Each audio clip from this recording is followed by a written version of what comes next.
Audio Jungle.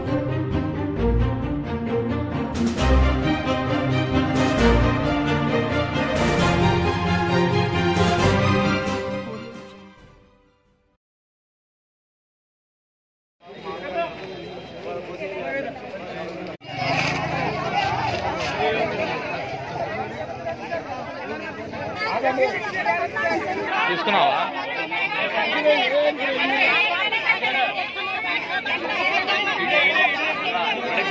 Bye నా బంది అర్చబడ్రు నా మాట్లాడుతున్నా నా మాట్లాడను ಮತ್ತೆ ಬರಣ್ಣ ಕೇಳ ಸುಮ್ಮನೆ ಅರ್ಚಬಡ್ರಮ್ಮ ಎಲ್ಲರೂ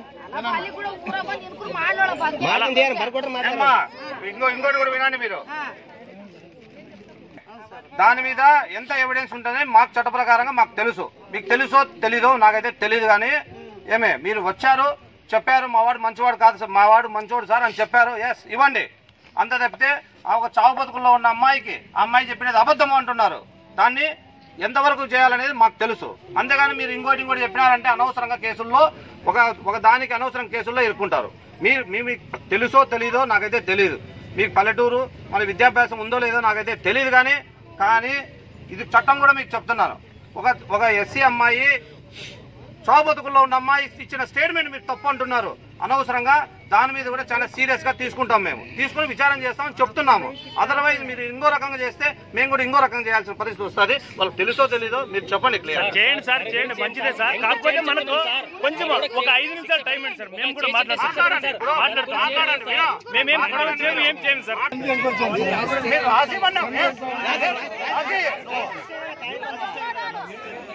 మీరు అడిగే హక్కు ఉంది మీరు అడిగారు మీకు తెలుసో తెలీదో ఇబ్బందులు పడి గురవుతారు అది గుర్తుపెట్టుకోండి మీరు చెప్పండి మీరు గౌడ్ గారు సరే సార్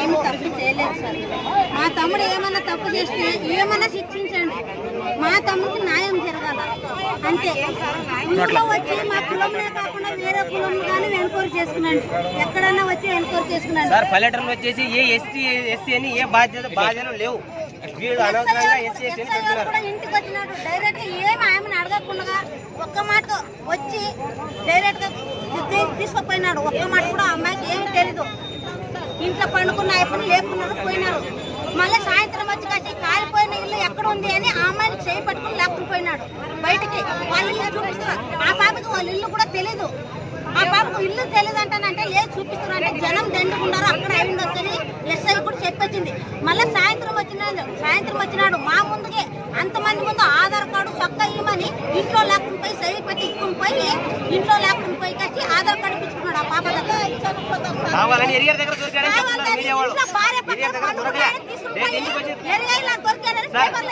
సార్ 23వ తారీఖు 1వ నెల ఎర్లీ మార్నింగ్ 3 గంటలకి ఇప్పుడు పెట్రోల్ వేసి అగ్గిపెట్టిన అని అంటున్నారు కదా మా ముద్దాయిని మోదీన్ సాబ్ని అది పెట్రోల్ వేసి అగ్గి పెట్టింటే ఇంట్లో నా భార్యతో సహా భోజనం చేసి ఇంట్లోనే ఎట్లా పండుకుంటాడు పెట్రోల్ వేసినాడు తప్పు చేసినాడు ఇంట్లో పండుకుంటాడా కావాలని ఎరియర్ దగ్గర దొరికాడు చేసి చిన్న దేశీ కొడుకని చెప్పినాడు ఆ పిల్లోని నైట్ 11 గంటలకు పోలీసు వచ్చి లేపినారు వాడు కాదని వాడు ఇడిచిపెట్టేసి మళ్ళీ అర్లీ మార్నింగ్ 3 గంటలకు వచ్చి ఇంట్లో వచ్చి పట్టుకుపోయినారు పట్టుకపోయిన తర్వాత పోలీసు వచ్చేసి ఎరియర్ మళ్ళీ దొరికాడని చెప్పేసి పేపర్ చేసి వచ్చింది కానీ వాళ్ళ కిందకి మీరు ఇచ్చినారు నాకు తెలుసు వాళ్ళు ఇలా చెప్పారు ఇలాంటివన్నీ అబద్ధాల మాటలు మళ్ళీ ఆధార్ కార్డు దొరికింది సార్ ఎవరు చేసినారు ఇది ఎవరు చేసి వాయించో చేసుకుంటారు సార్ ఇతని పైన ఎందుకు టార్గెట్ చేశారని ఇతని పైన ఎందుకు టార్గెట్ అంటే వేరే వాళ్ళు కూడా ఉండరు కదా వేరే వాళ్ళు కూడా ఉండొచ్చు కదా వేరే వాళ్ళు కూడా ఉండొచ్చు కదా ఇంటి పక్కన ఉన్నారు వీడి పక్కన ఆస్తి ఉంది 5 ఎకరాలు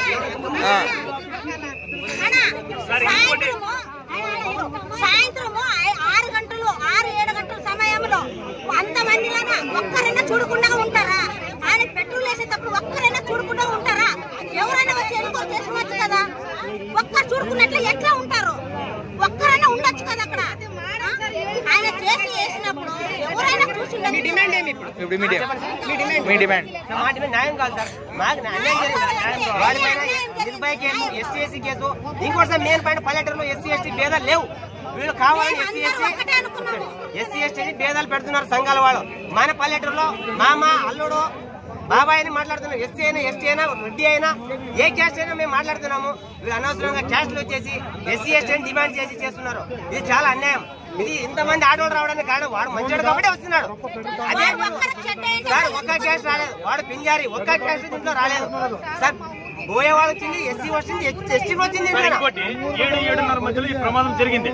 ఆ ప్రమాదం జరిగిన సమయంలో వాడు మా ఫ్రెండ్, ఆ ఫ్రెండ్ తో పాటు ఇంకో 3 ఫ్రెండ్స్ కూడా ఉన్నారు. అది ఇన్సిడెంట్ జరిగింది కూడా మా ఫ్రెండ్ ఫోన్ చేసి ఇప్పుడు ఏదైతే ముద్దాయినాడో భోజన సభ ఇట్లా జరిగిందంటే అలా నీకెందుకులైనా వెళ్ళిపోయి వాడే చెప్పినాడు. కావాలంటే మా ఫ్రెండ్ వాళ్ళు సాక్షి కూడా ఉన్నారు చెప్తారు. అది కాల్ డేటా కూడా తీయండి కావాలంటే. ఏం మాట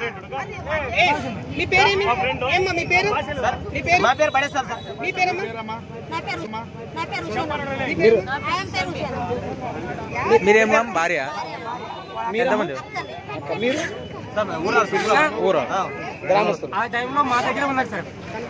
అంగడి నుంచి పెట్రోల్ తీసుకోమని సార్ వాళ్ళ నాన్న బిడ్డ నాన్న పెట్రోల్ తీసుకోమని 20 నిమిషాలకే ఇది సంఘటన జరిగింది. సెంట్రల్ అంగడి ఆయన కూడా చెప్తున్నాడు. ఏమని పెట్రోల్ తీసుకుపోయినాడు అంగడి ఆయన చెప్తున్నాడు. కిరాణా అంగడి ఆయన ఎవరు తీసుకోపోయినారు? వాళ్ళ నాన్న వాళ్ళ ఆయన పెట్రోల్ వాళ్ళ ఆయనే తీసుకోపోయినాడు. ఆయన వేసుకున్నాడు. వాళ్ళ ఆయన వేసుకుని మాకు తెలియదు. అతనికి బండి ఉండదా? ఆయనకి బండి ఉందా? వాళ్ళ ఆయనకి బండి ఉందా? ఆయన రోజుకు బండి మాట్లాడు సార్. పెద్ద దొంగ సార్. ఆయన కరెక్ట్ మనిషి అంటే ఇలా పేదవాళ్ళ మీద రాడు సార్. వాడు ప్రెసిడెంట్ కాదు, ఊరు మెంబర్ కాదు, వార్డు మెంబర్ అసలు కాదు. వాడు కూలిపోయినా భోజనం లేకపోతే లేదు. వాడిని బాధ చూడలేక మా పిల్లల బాధ చూడలేక మేము వస్తున్నాం. గ్రామస్తులు ఇంతమంది ఆడవాళ్ళు వస్తున్నారంటే వాడు మంచితనం, వాడు మంచివాడు కాబట్టి మేము వస్తున్నాం. మేము ఒకే క్యాస్ట్ రాలేదు. అన్ని ఎస్టీ కూడా దీంట్లో వచ్చినారు. అన్ని క్యాస్ట్ వచ్చినారు సార్. దీన్ని దయచేసి మాకు న్యాయం కావాలని మీరు అడుగుతున్నాం సార్. మేము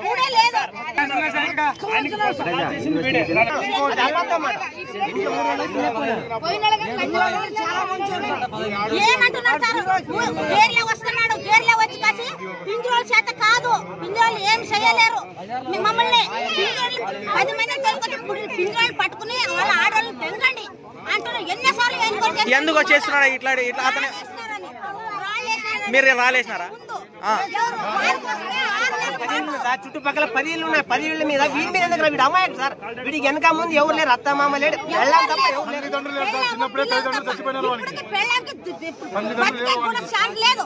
అందుకే ఆ పిల్లని పెళ్ళాన్ని కూడా వాడి దగ్గర వదిలేస్తున్నాం. ఇంకా వాడి దగ్గర ఉంది. వాళ్ళు కూడా చనిపోదామన్నా సార్. వీళ్ళు బాధ ఎవరు?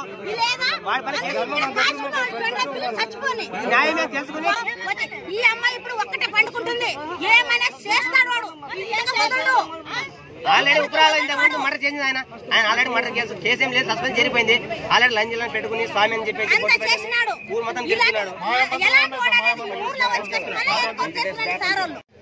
పెట్రోల్ పోసి నిప్పంటించాడని ఆ అమ్మాయి కాలిన గాయాలతో ఆదోని ప్రభుత్వ ఏరియా హాస్పిటల్లో అడ్మిట్ అయింది. అదేవిధంగా అమ్మాయి స్టేట్మెంట్ ఇచ్చింది. ఆ స్టేట్మెంట్ను మరణవాంగ్మూలం డీడీ కూడా లోకల్ మేజిస్ట్రేట్ గారు తీశారు. అదేవిధంగా ఎస్ఐ గారు కూడా చెప్పడంతో ఇమ్మీడియట్గా దానిపైన అటెంప్ట్ టు మర్డర్ కేసు, పోక్సా చట్టము, ఎస్సీ ఎస్టీ చట్టము పైన కేసులు కట్టి కోతాలం పోలీస్ స్టేషన్లో కేసు కట్టడం అయింది. డిఎస్పీ ఆదోని వారు దీనిపైన దర్యాప్తు ప్రారంభించినారు. ఈ అమ్మాయి డిఎస్పీ గారు కూడా అదే విధమైనటువంటి స్టేట్మెంట్ ఇచ్చింది. తన ఇంటి ఎదురుగా ఉన్నటువంటి మోదీన్ సాబ్ సన్ ఆఫ్ దస్తగిరి సాబ్ అనే అతను గత 9 నెలలుగా లైంగికంగా వేధిస్తున్నాడని, అయితే దీనిపైన అతను తన కోరిక తీరనందున కోపంతో కసితో తనపై కక్ష పెంచుకొని తనపై పెట్రోల్ పోసినాడనే అనే విధంగా దర్యాప్తు రావడంతో అమ్మాయి స్టేట్మెంట్ ప్రకారము, మిగతా విట్నెస్ స్టేట్మెంట్ ప్రకారము అతన్ని ఇమ్మీడియట్గా నెక్స్ట్ డే అరెస్ట్ చేసి రిమాండ్ కూడా తరలించడం జరిగింది డిఎస్పీ గారు. అయితే దీనిపైన అతను అమాయకుడు, ఇతనికి ఏమీ తెలియదు, ఇతను పోయలేదు అని చెప్పి అతని కులస్తులు మరియు కొంతమంది గ్రామస్తులు ఈరోజు డిఎస్పీ గారి ఆఫీసు వద్దకు వచ్చి రావడం జరిగింది. దానిపైన మేము వాళ్ళకి చట్టం గురించి చెప్పాము. ఒక డీడీ డైయింగ్ డిక్లరేషన్ వాల్యూ గురించి, ఆ చట్టం గురించి చెప్పడం జరిగింది. మీకు ఏమైనా అభ్యంతరాలు ఉంటే లేదంటే ఇంకా ఏమైనా మీకు ఏమైనా ఉంటే ఒక రిప్రజెంటేషన్ రూపంలో ఇవ్వండి. అదే దాని ప్రకారంగా మీరు చెప్పినటువంటి అంశాలపైన కూడా దర్యాప్తు చేస్తామని డిఎస్పీ గారు చెప్పి పంపడం జరిగింది. అదేవిధంగా వాళ్ళకి ఎక్స్ప్లెయిన్ చేయడం జరిగింది. వాళ్ళు సరే సార్ అని చెప్పి ఒక రిప్రజెంటేషన్ రాసుకోవడానికి వెళ్ళారు. అది వాళ్ళు ఇస్తే డిఎస్పీ గారు దానిపైన కూడా తన దర్యాప్తు ప్రారంభిస్తారు, చేస్తారు. Thank you. నా పేరు మురళి, సిఐ ఆదోని రూరల్.